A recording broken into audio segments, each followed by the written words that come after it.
Welcome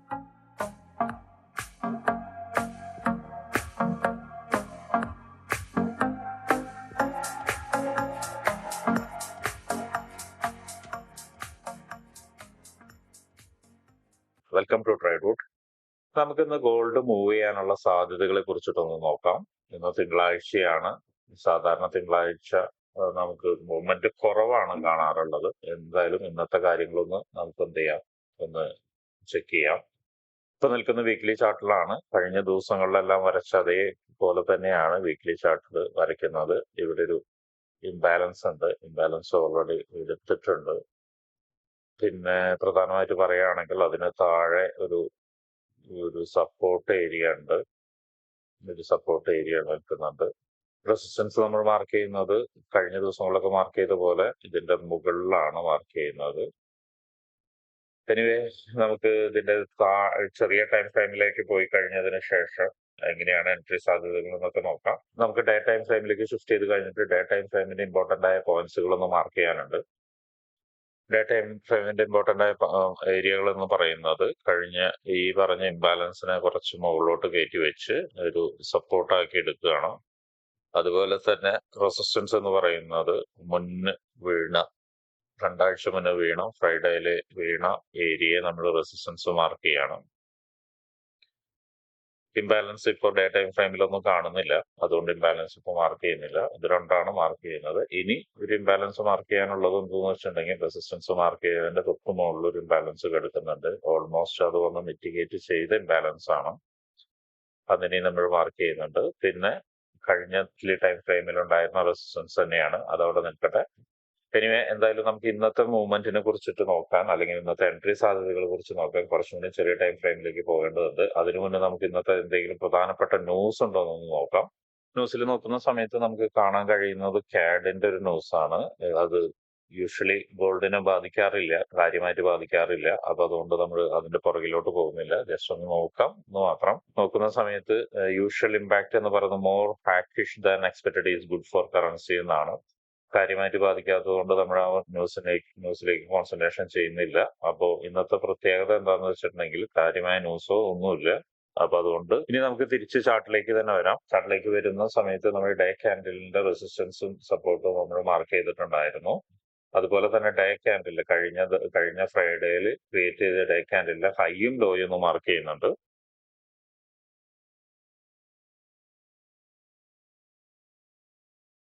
day ക്യാൻഡിലിന്റെ ഹൈയും ലോയും mark ചെയ്ത് കഴിഞ്ഞിട്ടുണ്ട്. ഇനി നമുക്ക് എന്ത് ചെയ്യാം, 4 അവറിലേക്ക് ഒന്ന് ഷിഫ്റ്റ് ചെയ്യാം. 4 അവറിൽ ഷിഫ്റ്റ് ചെയ്യുന്ന സമയത്ത് കഴിഞ്ഞ ദിവസം വീണ ക്യാൻഡിൽ, അതായത് കഴിഞ്ഞ ഫ്രൈഡേ വീണ ക്യാൻഡിൽ വലിയൊരു ഇംബാലൻസ് ആയിട്ട് നിൽക്കുന്നുണ്ട്. അപ്പൊ അതുകൊണ്ട് നമ്മൾ 4 അവറിൽ അതിനൊരു ഇംബാലൻസ് ആയിട്ട് മാർക്ക് ചെയ്യുന്നുണ്ട്.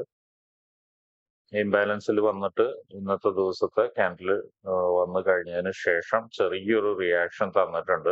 അതൊരു പക്ഷെ താഴോട്ടേക്ക് വരാനുള്ള സാധ്യത വളരെ കൂടുതലായിട്ടാണ് കാണുന്നത്. അതുപോലെ തന്നെ 4 അവറിൽ നമുക്ക് ഇമ്പോർട്ടന്റ് ആയ കുറച്ച് ഏരിയകളും കൂടി മാർക്ക് ചെയ്യാനുണ്ട്. 4 അവറിൽ ഇമ്പോർട്ടന്റ് ആയ ഏരിയ എന്ന് പറയുന്നത് ഈ ഒരു ഏരിയ നമ്മൾ എന്ത് ചെയ്യുന്നുണ്ട്, നമ്മൾ ഒരു സപ്പോർട്ടായിട്ട് മാർക്ക് ചെയ്യുന്നുണ്ട്. 4 അവറിന്റെ സപ്പോർട്ടാണ്.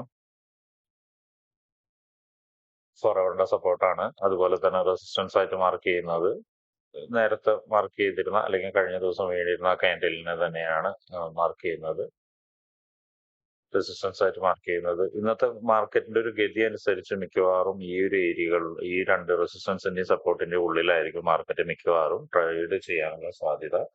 പ്രത്യേകിച്ച് ന്യൂസോ കാര്യങ്ങളോ ഇല്ല. മാത്രമല്ല വളരെ സ്ട്രോങ് ആയിട്ടുള്ള ഒരു സപ്പോർട്ട് ഏരിയയുടെ അടുത്താണ് മാർക്കറ്റ് നിൽക്കുന്നത്. അതിലേക്ക് വലിയൊരു വീഴ്ച വന്നു കഴിഞ്ഞിട്ട് മാർക്കറ്റ് ചെറിയൊരു കൺസോളേഷൻ മോഡാണ് കാണിക്കുന്നത്. എനിവേ, നമുക്ക് എന്ത് ചെയ്യാം, നമുക്ക് 1 അവറിലേക്ക് ഒന്നുകൂടി പോവാം.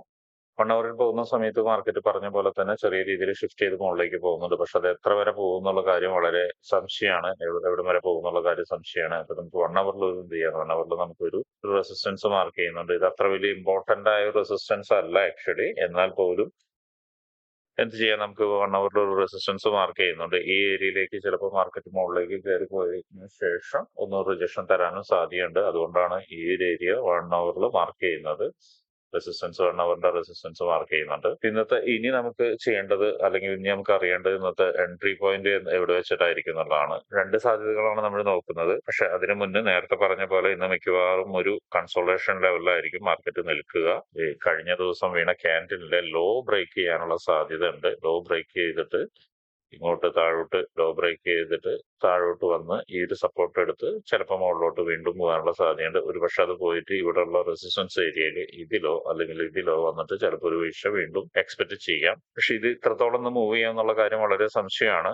കാരണം ഞാൻ നേരത്തെ പറഞ്ഞ പോലെ ഈ ഒരു ഏരിയ, ഈ മുകളിൽ 4 ഹവറിന്റെ റെസിസ്റ്റൻസിന്റെയും സപ്പോർട്ടിന്റെ ഇടയിലായിരിക്കും മാർക്കറ്റ് മൂവ് ചെയ്യുക. അത്രത്തോളം തന്നെ ഉണ്ടാവാൻ സാധ്യതയില്ല. ചിലപ്പോൾ ഈ 1 ഹവറിന്റെ റെസിസ്റ്റൻസിനും അതുപോലെ 4 ഹവറിന്റെ സപ്പോർട്ടിന്റെ ഉള്ളിലായിരിക്കും മാർക്കറ്റ് ഉണ്ടാവുക. എനിവേ അത് നമുക്ക് ലൈവ് മാർക്കറ്റിൽ ഇരുന്നിട്ടാണ് നമുക്ക് പറയാൻ പറ്റുള്ളൂ.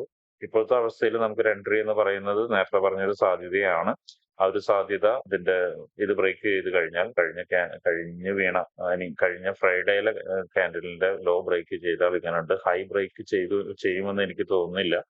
കൂടുതലും ഈ റെസിസ്റ്റൻസ് ഏരിയയിൽ നിന്ന് കുറച്ചു നേരം നിന്ന് താഴോട്ടേക്ക് വരും ആയിരിക്കും സാധ്യത. ഇതൊരു സെൽ എൻട്രി ആണ് പറഞ്ഞത്. അടുത്തൊരു സെൽ എൻട്രി എന്ന് പറയുന്നത് ഇപ്പൊ മാർക്കറ്റ് നിൽക്കുന്നതിൽ നിന്ന് മുകളിലോട്ട് കുറച്ച് പോവാം. മുകളിലോട്ട് കുറച്ച് പോയതിനു ശേഷം ഈ ഒരു ഏരിയയിൽ റെസിസ്റ്റൻസ് 1 ഹവറിന്റെ റെസിസ്റ്റൻസിൽ നിന്ന് നല്ലൊരു റിയാക്ഷൻ തന്ന് കഴിഞ്ഞാൽ അടുത്തൊരു സെൽ എൻട്രി കിട്ടാം. അടുത്ത സെൽ എൻട്രി എന്ന് പറയുന്നത് കഴിഞ്ഞ ഫ്രൈഡേയിലെ ക്യാൻഡിലിന്റെ ലോ ആണ്. അതും ബ്രേക്ക് ചെയ്ത് കഴിഞ്ഞ ഈ ഒരു സപ്പോർട്ടിലായിരിക്കും അടുത്ത സെൽ എൻട്രി എന്ന് പറയുന്നത്.